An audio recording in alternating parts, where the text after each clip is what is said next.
Jorge Obara nasceu em 10 de agosto de 1955 na Coreia do Sul e emigrou junto com os pais para Osaka, no Japão, depois da Segunda Guerra Mundial. Seu nome verdadeiro era Kim Sung-jun. A família de Joji era da alta sociedade. O pai dele tinha vários negócios. Um deles eram máquinas de pachinko, estilo pinball vertical. Acredita-se que muitos grupos criminosos estavam ligados diretamente com esses jogos. E embora não tenha nenhuma veracidade nessas informações, há fortes suspeitas de que o pai de Jorge fazia parte de gangues e até da maior máfia japonesa. E por isso, eles eram considerados uma das famílias mais ricas do Japão. Boa parte desse patrimônio não veio de forma legal. Joji cresceu num ambiente de luxo e, quando tinha apenas 6 anos, ele já frequentava a escola mais prestigiada e, ainda assim, ele tinha aulas particulares de vários idiomas. Ele aprendeu a tocar violino e era obrigado a estudar música o dia todo aos sábados, e tinha mais aulas particulares no domingo. Quando completou 15 anos, passou a frequentar uma outra escola elitista japonesa de Yokohama, no sul de Tóquio. E como vivia em Osaka, seria difícil ir para o sul do país todos os dias. Então seu pai decidiu comprar uma mansão para o filho em Tóquio. E assim ele conseguiu viver tranquilo e frequentar a escola sem nenhuma dificuldade. Não foi tão bom para Joji morar sozinho longe da família, até porque ficava muito solitário sozinho. Aos 17, o pai dele morre, possivelmente assassinado pela máfia japonesa. E com isso, Joji herdou quase todos os bens do pai. Aos 17, Obara se tornou milionário com uma fortuna avaliada em 20 milhões de dólares. E então, foi para uma prestigiada Universidade de Keio, onde obteve o diploma em Ciência Política e Direito. Em 1973, Joji, agora com 21 anos, passou por uma cirurgia plástica nos olhos para fazê-los parecer maiores, e até era tomar hormônios. Na mesma época, mudou de nome para um que soasse mais japonês. Ele era um rapaz muito tímido e não gostava de chamar tanta atenção. Ele terminou a faculdade, porém não sabia o que de fato iria fazer da vida. Então, depois da formatura, Joji passou alguns anos viajando. Foi para Estocolmo, Suécia e Estados Unidos. Depois de passar um tempo fora, ele retorna para o Japão e, como era multimilionário, decidiu não fazer nada da vida. Obara pega todo o dinheiro da herança e passa a investir em propriedades e viver apenas dos negócios. A economia japonesa estava indo muito bem na época, se tornando a segunda maior economia do mundo. Joji via empresários se tornando muito mais ricos e os via fazendo festas com muitas drogas, álcool e até cometendo crimes, como se fosse no Lobo de Wall Street. Vendo esse estilo de vida, Joji quis fazer parte dele, então começou a gastar o dinheiro descontroladamente. Passou a comprar carros de luxo, Aston Martin, Maserati, Porsche e até um Rolls Royce. E para ficar mais feliz do que já estava, Joji passou a usar do dinheiro para atrair mulheres, sempre quando estava em casas noturnas. Sempre fazia questão de exibir seu dinheiro, principalmente com bebidas.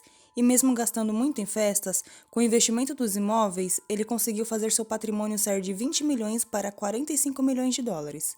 E mesmo com tanto dinheiro e poder, tinha apenas uma coisa que Joji Obara não poderia comprar: amigos. Ele só tinha uma cachorrinha chamada Irene, e Joji a amava tanto que mandou fazer uma estátua de tamanho real em homenagem a ela. Em 1990, a economia do Japão caiu, e o país entrou em colapso. Joji perdeu uma fortuna e entrou em dívidas. Sua mãe, vendo a situação que o filho ficou, lhe deu cerca de 30 milhões em dinheiro, para que ele pudesse pagar alguém. E foi exatamente neste ponto que Joji decidiu entrar para a vida do crime e passou a fazer alguns negócios de origem duvidosa. O seu negócio imobiliário passou a servir como fachada para a lavagem de dinheiro para a máfia. Ela não estava ganhando tanto assim.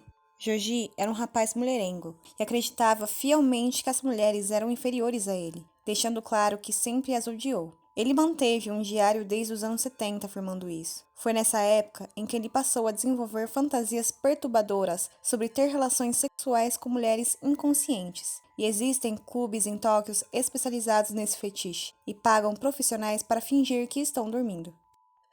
Em uma dessas idas para boates, Obara trouxe para casa uma mulher que tinha conhecido no clube. Não se sabe a identidade dessa mulher, assim como de várias outras vítimas dele. Ele colocou algo na bebida e ela acabou inconsciente. Joji a estuprou e na manhã seguinte a moça estava desorientada e não sabia onde estava. Ele contou para ela que ela tinha bebido muito, porém a mulher sabia que tinha alguma coisa de errado, mas ela não foi em nenhuma delegacia. Acredita-se que depois de uma década, Joji continuava a abusar sexualmente e violar mulheres, e pelo fato de ser muito rico, poderoso e ter conexões com a máfia, o tornava intocável. As mulheres poderiam ter medo de denunciar. Porém, dopá-las e abusá-las já não era mais tão excitante o suficiente para ele. E foi então que teve a ideia de gravar os abusos que cometia e montou seu próprio estúdio. Montou um quarto com ganchos na parede para prendê-las. Comprou câmeras e luzes profissionais. Joji ia para clubes, comprava bebidas como forma de presente, colocava a droga nos drinks e levava as vítimas para casa. Então filmava essas mulheres sorrindo e alegres, pensando estar com um bom rapaz. E de repente cortava para agressão sexual com a vítima completamente nua e inconsciente. Joji Obara usava uma espécie de máscara do Zorro. E se caso a vítima começasse a acordar, ele jogava um pano encharcado com clorofórmio para deixá-la inconsciente novamente. Muitas vezes, essas agressões duravam em torno de 12 horas. Ele também tinha telas para que pudesse se ver cometendo tal ato, e isso continuou durante alguns anos. Ele tinha centenas de fitas com mulheres diferentes. Obara mantinha no seu diário uma lista com o ano, o número da vítima e depois a forma de como drogou a mulher, e por fim o tipo de relação que teve. Além disso, deixou observações sobre pílulas para dormir e as reações das vítimas com os medicamentos. Naquela época, os crimes contra mulheres não eram levados tão a sério no Japão, e por isso não tinha tantas denúncias, e muitas mulheres eram desacreditadas. Joji então decidiu mirar em novas vítimas, e dessa vez seriam as estrangeiras. Ele sentia atração por mulheres loiras e sabia que iria encontrá-las em lugares que homens em maioria mais velhos e ricos iriam, e seria como se fosse um encontro pago, porém fora do clube. Por ser algo privado, a anfitriã ganharia ainda mais. Por serem empresários, eles queriam serem vistos como mulheres jovens e bonitas. Nos encontros, elas ganhavam presentes, bolsas, sapatos, joias, iam em restaurantes chiques, porém era perigoso para as meninas, até porque no final da noite esses homens esperavam por relações sexuais. E se caso não tivesse, elas não teriam nenhuma segurança, como no clube, por exemplo. Carita Ridgway, uma modelo australiana de 21 anos, queria entrar para o ramo de atuação, mas ela precisava de dinheiro. Então ela e sua irmã mais velha, Samantha, decidiram ir para o Japão procurar emprego como professora de inglês, com o plano de ganhar dinheiro suficiente e voltar para a Austrália. Mas a viagem não saiu como planejado. Depois de tentar encontrar algum trabalho e já sem recursos, Carita vê um anúncio num jornal para a vaga de recepcionista. Achou que não era algo difícil de fazer e nada sexual, além de ganhar um bom dinheiro. O tempo passou e tudo estava indo muito bem até ela conhecer mais um cliente, Joji Obara. Carita decidiu ter um encontro particular com ele. Obara, muito educado e cordial, leva a moça para o seu apartamento, o lugar para onde ele levava a maioria de suas vítimas. Como todas as outras vezes, durante o encontro, Joji colocou algo na bebida dela e a leva para o quarto, a prende e estupra por horas enquanto grava todo o ato. O problema era que Carita sempre acordava e isso não era normal. Para lidar com a situação, Joji precisou usar mais clorofórmio, mesmo sabendo que era um produto tóxico para o fígado. Horas se passaram e Carita acordou. Passou mal e começou a vomitar, até que desmaiou. Obara não conseguiu acordá-la e entrou em pânico. Colocou a moça no carro e a levou ao hospital. Na recepção, passou um nome falso e disse que eles tinham tido um encontro, que ela tinha comido frutos do mar e sofrido uma intoxicação alimentar. Conseguiram entrar em contato com Samantha, que foi imediatamente para o hospital, e logo em seguida ela liga para os pais de Carita, que vão no dia seguinte para o Japão. Carita teve convulsões, entrou em coma e 2 semanas depois teve morte cerebral, 3 dias antes do seu aniversário de 22 anos. Os médicos disseram aos pais dela que provavelmente a filha morreu de hepatite viral. Os mesmos informaram que ela foi levada para o hospital por um homem misterioso, e todos queriam saber quem era esse rapaz. Mas não demorou muito para que o próprio Joji ligasse para os pais de Carita. Dando um nome falso, prestou condolências pela fatalidade, disse que ela teve uma intoxicação alimentar e, inacreditavelmente, ele pediu para se encontrar com os pais da mulher, que ele mesmo assassinou. Quando se viram, disse o quão amava Carita, que tiveram vários outros encontros e que ele estava se sentindo culpado pelo ocorrido. Então entregou aos pais da menina 2 caixinhas, uma com um anel de diamante e um outro com um colar de ouro, e disse que comprou por conta do aniversário da jovem. Por fim, Joji se ofereceu para pagar o funeral de Carita. Os pais dela ficaram desconfiados do homem os presenteando e oferecendo a pagar por tudo do funeral. Então, foram direto para a delegacia para denunciá-lo. Suspeitaram que o rapaz tinha algo com a morte da filha. Além disso, foram na embaixada da Austrália, mas nenhuma investigação foi feita. Os médicos e os policiais continuaram dizendo que a morte de Carita foi um acidente. No final, aceitaram a oferta de Joji para pagar todo o enterro. 5 anos depois, em 1997, Obara conhece uma jovem britânica. Novamente, fez com ela o que fez com Carita. A mulher teve uma intoxicação hepática grave, mas felizmente sobreviveu. Após o ocorrido, ela foi à delegacia fazer uma denúncia contra Joji, mas como era uma estrangeira, não foi levada a sério. Em 98, ele foi preso por entrar em banheiros femininos para filmar as mulheres. Ele recebeu uma multa de US$ 75 e foi liberado. Lucy Blackman era uma jovem britânica de 21 anos.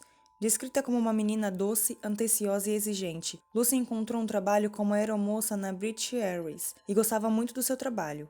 Porém, depois de alguns meses, decidiu sair da companhia aérea na intenção de conseguir um emprego melhor que pagasse bem. Foi aí que sua amiga Louise disse que sua irmã estava em Tóquio trabalhando como anfitriã e ganhando muito dinheiro por lá. Ela descreveu como um trabalho fácil e divertido. Então Louise a convidou para passar um tempo no Japão por alguns meses, fazer uma quantia boa de dinheiro e retornar ao Reino Unido. Por ser por pouco tempo, elas não se preocuparam em obter o visto de trabalho e foram como turistas. Conseguiram um apartamento e começaram a trabalhar como recepcionistas em um clube. No começo, Lucy realmente gostava e sempre trocava e-mails com a sua irmã mais nova, Sophie, dizendo que estava ganhando muito bem só para conversar com homens. No geral, ela estava feliz sim com a nova vida, mas a única coisa que incomodava era a pressão da gerência do clube para trabalhar mais, principalmente a sair com clientes. Nada disso agradava a ela, até que conheceu um homem na casa dos 50 anos que se chamava Joji Obara.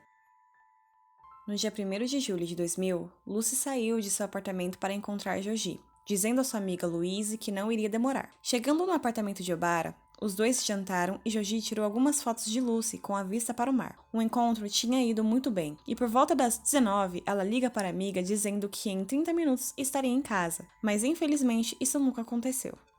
No dia 3 de julho, Luísa vai até a delegacia prestar um boletim de ocorrência. Porém, a polícia não se interessou quando descobriu que Lucy era estrangeira e que estava no Japão trabalhando ilegalmente com o visto de turista. Deram a entender que, como Lucy era uma mulher adulta, ela poderia fazer o que quisesse e que possivelmente tinha fugido. Lucy, já desesperada com toda a situação, recebeu uma ligação de um desconhecido, que falava muito bem o inglês, mas tinha um forte sotaque em japonês. O homem dizia que Lucy entrou para um culto religioso, que não precisava procurá-la e que ela estava segura. Lucy então entrou em contato com a família de Lucy, e logo eles embarcaram para o Japão. Assim que aterrissaram, foram à polícia e receberam a mesma resposta que Louise. Não podemos fazer nada, já que provavelmente ela fugiu. Tim Blackman, o pai de Lucy, relatou que a filha não iria sumir e ir aleatoriamente para um culto. Ele sabia que as autoridades não iriam ajudar nas buscas. E então, por conta própria, começou uma campanha em todos os meios de comunicação do Japão. Colocou cartazes nos postes, tentou falar com políticos e pessoas nas ruas. Ele tentou de todo jeito colocar pressão na polícia para começarem as buscas pela sua filha. 3 semanas depois, o primeiro-ministro do Reino Unido, Tony Blair, estava indo para uma conferência no G8 em Tóquio, e Tim fez o máximo para chamar a atenção de Blair sobre o caso da filha. Tony concordou conversar e prometeu ajuda. Na conferência com o primeiro-ministro do Japão, Blair citou o desaparecimento de Lucy e como poderia resolver a situação. Yoshiro Mori concordou e acionou a polícia. Exigiu que começassem imediatamente as buscas, e foi quando as autoridades passaram a levar o caso a sério. 40 investigadores foram designados para o caso, e isso explodiu na mídia britânica, dizendo que Lucy tinha fugido com um culto religioso sexual. Os dias foram se passando e não tinha nenhuma informação. A polícia tentava falar com outras recepcionistas de onde a jovem trabalhou, mas nenhuma quis prestar depoimento. A família, desesperada e não sabendo muito bem o que fazer, decidiu contratar investigadores particulares e criaram uma linha telefônica para qualquer pessoa anonimamente mandar informações. Foram várias ligações durante dias e até mesmo a máfia japonesa ligou dizendo que estava com Lucy e que iriam vendê-la para o comércio sexual. E só não faria isso se caso pagasse um resgate milionário pela vida de Lucy Blackman. Tim e toda a família juntaram todas as economias para entregar à máfia, pensando que salvaria a filha, mas tudo era uma mentira. Dias depois, um rapaz ligou alegando que era produtor da indústria pornográfica e que conhecia um outro homem também da indústria com quem tinha algumas desavenças e acreditava que esse tal produtor estava mantendo Lucy em cativeiro. Passou todas as informações necessárias, inclusive o endereço para buscas. Então Tim, a sua filha Sophie e mais um investigador particular foram até o local. Chegando lá, encontraram o rapaz pendurado com uma corda em volta do pescoço. Ele estava nu da cintura para baixo e tinha restos fecais na boca. Não tinha o que fazer. O homem infelizmente havia falecido. A polícia acreditava que a causa da morte foi um acidente ao tentar obter excitação sexual, mas não conseguiram explicar o porquê tinha fezes em sua boca. Em todo o apartamento tinha fotos da Lucy espalhadas e alguns cartazes que foram espalhados pela cidade. A polícia e a família perceberam que foi uma pista falsa mais uma vez, até porque não confirmaram oficialmente a causa da morte do produtor. Se foi um acidente ou um assassinato pela gangue rival ou se queriam incriminá-lo pelo desaparecimento de Lucy Blackman. Semanas se passaram e decidiram parar as investigações. A mídia e a população estavam eufóricos com o acontecido, mas a polícia não tinha pistas e nem informações. Depois de um longo período, mulheres que trabalhavam no clube passaram a falar sobre as suas experiências semelhantes com um homem misterioso, que usava nomes diferentes para todas as recepcionistas. Era dono de um apartamento luxuoso à beira-mar, igual Lucy e Carita foram drogadas e possivelmente estupradas. Algumas delas foram denunciar, no entanto, a polícia não se interessou. Só descobriram isso justamente pelas ligações que o pai de Lucy recebia anonimamente. O mesmo fez um retrato falado do suspeito com base em todas as informações passadas. E quando ele conseguiu a divulgação no noticiário, mais mulheres se apresentaram na delegacia para falar sobre as suas experiências com o mesmo homem.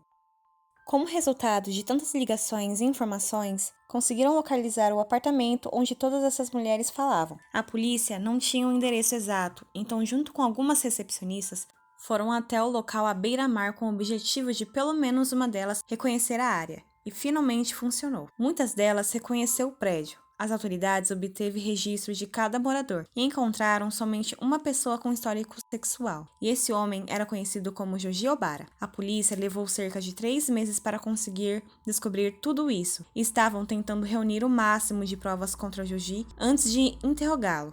Entretanto, descobriram que o mesmo estava prestes a comprar um barco para uma possível fuga, e se caso conseguisse, seria difícil rastreá-lo. Para complicar ainda mais as coisas, a mídia estava prestes a divulgar a possível prisão de Obara. Sendo assim, a polícia não teve outra opção senão ir até o apartamento de Joji, mesmo não tendo provas o suficiente, pois sabiam muito bem que com o alarde da mídia, ele possivelmente fugiria.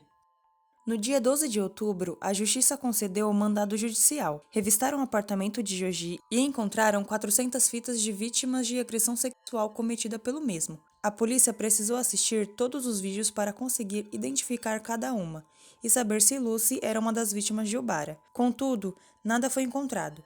Acharam também o diário que documentava em detalhes todas as agressões de pelo menos 30 anos, incluindo de Carita Ridgway. Descobriram ali que a causa da morte da britânica foi por clorofórmio e não de hepatite viral, justamente porque Joji anotou o nome do produto usado por ele no crime. Por sorte, o hospital guardou amostras do fígado de Carita e quando fizeram os exames, deu positivo para o produto. Já sobre Lucy, não tinha nenhuma evidência concreta que Obara era o responsável pela sua morte. Encontraram alguns fios de cabelo loiro no apartamento e a perícia confirmou que sim, Lucy já esteve com Joji. O único problema era que não sabiam aonde ela estava. Procuraram por toda a área. Na praia havia algumas cavernas que foram revistadas, mas não encontraram. 7 meses depois, desde o desaparecimento de Lucy, a polícia decide fazer uma outra busca na praia que ficava perto do apartamento de Joji, já que tinha cavernas e que poderia esconder algo ou alguém. No dia 9 de fevereiro de 2001, uma equipe de investigação entrou em uma caverna com muita bagunça e lixo. Encontraram uma banheira, embaixo dela tinha areia e sacos plásticos, e quando olharam, encontraram restos de ossos humanos. E enterrado na areia, sobre um grande pedaço de concreto, encontraram uma cabeça humana em avançado estado de decomposição. Uma análise na arcada dentária confirmou que os restos mortais eram sim de Lucy Blackman. Joji Obara finalmente foi acusado de estupro e de assassinato de Lucy, e acusado de homicídio culposo de Carita Ridgway. Sobre as outras vítimas, Obara teve 8 acusações de estupro, já que 8 mulheres prestaram queixa contra ele. Se arrastando por 6 anos, no dia do seu julgamento, ele negou todas as acusações. Alegou não ser culpado de nada. Ele disse que a polícia não tinha provas o suficiente para mandá-lo à cadeia, e se declarou inocente. Porém, descobriu que 3 dias depois do desaparecimento de Lucy, Joji foi a uma loja de ferramentas onde comprou uma motosserra, serra manual, várias facas, pás, sacos plásticos, uma barraca e uma betoneira. Dias depois, vizinhos ouviram barulhos vindo do apartamento de Joji e chegaram a fazer uma queixa à polícia, que foram até a residência. Quando chegaram, eles estavam com as mãos cobertas de concreto. Os deixou entrar para olhar o local, menos o banheiro, pois alegava que era uma área íntima. Seria como se o vissem nu. E logo depois, foram embora, já que não tinham nenhum mandado judicial. Depois que os policiais foram embora, Joji apareceu segurando sua cachorra Irene congelada, dizendo que ela tinha morrido de causas naturais, e ele decidiu deixá-la no congelador porque achava que com o avanço da tecnologia seria possível clonar Irene. Ele pediu desculpas aos policiais por ter agido de forma suspeita, e foi por esse motivo que ele não os deixou entrar no banheiro. Todos acreditaram em Joji. Na verdade, ele estava colocando a cabeça de Lucy no concreto, e se tivessem andado, eles teriam a encontrado. Com as investigações, não conseguiram comprovar se realmente o corpo de Lucy estava no banheiro, mas a barraca foi usada para desmembrá-la, e por isso não tinha vestígio de sangue no banheiro. Joji provavelmente tinha jogado fora, e a única prova era o cabelo encontrado no chão do apartamento. A promotoria não chegava a lugar nenhum com o caso, dando tempo de Joji oferecer dinheiro à família de Lucy em troca de compensação pela perda da jovem, e se caso a família aceitasse, o réu teria sentença reduzida. Obara ofereceu cerca de $840 mil e a mãe de Lucy, Jenny, recusou imediatamente. Ela queria que ele fosse para a prisão. Porém, Tim, o pai de Lucy, aceitou o dinheiro. Mas teria que assinar uma declaração alegando que a promotoria não tinha provas suficientes para a condenação de Joji pelo assassinato da filha. E surpreendentemente, Tim assinou a declaração. E com o dinheiro ele comprou um iate e, sem nenhuma surpresa, todos da família se afastaram dele. Jenny e os filhos Sophie e Rupert o condenou pelo que havia feito, e mais tarde, os pais de Carita também aceitaram uma indenização feita por Joji, porém somente depois do julgamento. Por fim, no dia 24 de abril de 2007, 6 anos e meio após o início do julgamento de Joji, ele foi considerado culpado de todas as acusações de estupro e de homicídio de Carita Ridgway, mas foi absolvido de todas as outras acusações relacionadas a Lucy Blackman. No entanto, ele foi condenado à prisão perpétua com a possibilidade de condicional depois de 30 anos.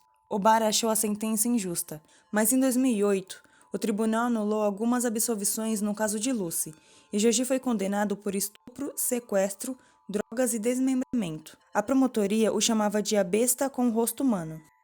A amiga de Lucy, Louise, voltou para o Reino Unido tempos depois do desaparecimento. Passou por problemas psicológicos por conta de toda a história da amiga. Já a irmã mais nova de Lucy, Sophie, enfrentou problemas durante todo o processo de investigação e julgamento do caso da morte da irmã, e tentou tirar a própria vida. Rupert entrou em uma depressão profunda e também tentou suicídio.